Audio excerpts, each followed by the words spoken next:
একজন talent player বলতে পারি। ওই ডিফাইন গোলদার এই মুহূর্তে রেড করছেন। ডিফাইন গোলদার অসাধারণভাবে রেড করেছেন। বেশ কয়েকটা রেড করেছেন, তার মধ্যে বেশ কয়েকজন প্লেয়ারকে তিনি পরাস্ত করে দিয়েছেন। অত্যন্ত সুন্দরভাবে রেড করছেন এই মুহূর্তে ডিফাইন গোলদার। অনেক মাঠেই কিন্তু তার কথা চলে রয়েছে। বাংলাদেশের একজন স্বয়ংধন্য, একজন রেঞ্জা, যার পদচারণা হয়েছে এই মুহূর্তে শরীয়তপুরের মাটিতে। ধন্যবাদ রেফারি সেলিম রেজা অত্যন্ত সুন্দরভাবে রেফারির দায়িত্ব পালন করছেন।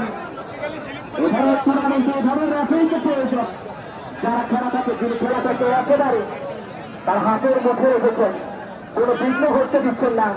চমৎকার ভাবে একজন দক্ষ রেফারি বলা যেতে পারে। সত্যি একটা সুন্দর মুহূর্ত সেই মুহূর্তে সম্মানিত দর্শক মন্ডলী, সূর্যের এই তারিখে জলাভূমিতে দাঁড়িয়ে কোন ঝড় মিলে জয়ের জন্য দু হাত দাঁড়িয়ে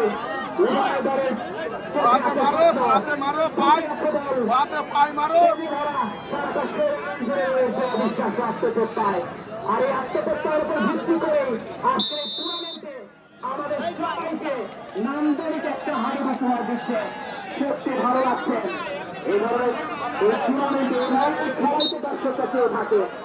দর্শকরা দূর প্রান্ত থেকে এসেছে এই টুর্নামেন্টটাকে উপভোগ করার জন্য। দর্শক একটি খেলার প্রাণ ধরেরা, দর্শক একটি খেলার আয়না, দর্শক হচ্ছে একটি খেলার দর্শন, দর্শক হচ্ছে একটি খেলার